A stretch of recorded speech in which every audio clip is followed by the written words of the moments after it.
រង្វាន់ច្រើនទាំងអស់គ្នាតាមរយៈការគ្រប់គ្រងបាទពីក្រុមហ៊ុន Gensbert របស់យើងបាទចាហើយរង្វាន់របស់យើងគឺមានការចែកជូនបិទចានិយាយទៅគឺគាត់ភ្លាមមកយករង្វាន់ភ្លាមតែម្ដងហើយយើងក៏រកឃើញអ្នកឈ្នះច្រើនដែរចាថ្ងៃនេះគឺតម្លាក់រង្វាន់ជូនច្រើនមែនតើទៅសង្ឃឹមថាបងប្អូននៅខាងស្ទងត្រូវរង្វាន់ទាំងអស់គ្នាបាទមានបងប្អូនយើងខ្លះត្រូវរង្វាន់$168ច្រើនណាស់មើលចាច្រើនណាស់បងណែហៅបងប្អូនឡើងលេងបាទអរគុណបងប្អូនទាំងអស់គ្នាឥឡូវលើកពេញប៉ោទាំងអស់គ្នាបានទេវ៉ាអូស្ទើណាបងភ័ក្រស្ទើបងប្អូនខ្លះអត់ទាន់ប្លុំបងប្អូនប្លុំបងប្អូនខ្លះបងប្លុំបងប្អូនខ្លះបងប៉ៅយកប្លុំទៅអូប្លុំបានពីប៉ោទៅបានប៉ោទៅខាងមុខអូបាន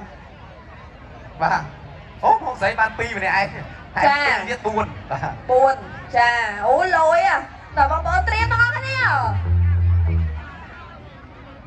ត្រៀមបងត្រៀមតិចទៀតជួប idol យើងបងប្អូនណា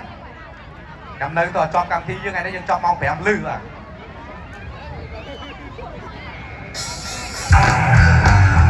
បាទសូមជម្រាបដល់កម្មវិធីនៃការប្រគំតន្ត្រី Gensbert គុណខ្មែរ Good Concert សូមទម្លាក់ឲ្យ Gensbert មួយមកបាទសូមបញ្ញារីករាយបន្តតាមរយៈកម្មវិធីនៃការប្រគំតន្ត្រី Gensbert គុណខ្មែរ Tour Concert បាទកម្មវិធីរបស់យើងគឺរយៈពេល2ថ្ងៃនេះគឺថ្ងៃប្រគំតន្ត្រីបាទថ្ងៃស្អែកបងប្អូនបានជួបជាមួយនឹង Gensbert គុណខ្មែរចាស្អែកនេះយើងមានការផ្ដល់ជូនជាមួយនឹងបណ្ដាគុណខ្មែរមានការចូលរួមទាំងចាបណ្ដាគុណខ្មែរជាតិនិងអន្តរជាតិផងដែរចាពិសេសមែនទែនជាមួយនឹងការផ្ដល់ជូនពី Gensbert ចាគឺរយៈពេល2ថ្ងៃបងប្អូននៅខេត្តកំពង់ធំគឺសប្បាយរីករាយខ្លាំងមែនទែនតែម្ដងនិយាយទៅគឺថ្ងៃសប្ដាហ៍គឺពួកគាត់ទាំងអស់គ្នាមករីកកំសាន្តជាមួយនឹងការផ្ដល់ជូនពី Gensbert បាទកុំភ្លេចជាមួយនឹង Gensbert ចំណងដៃ$168ដល់គូស្នេហ៍ចំនួន2000គូ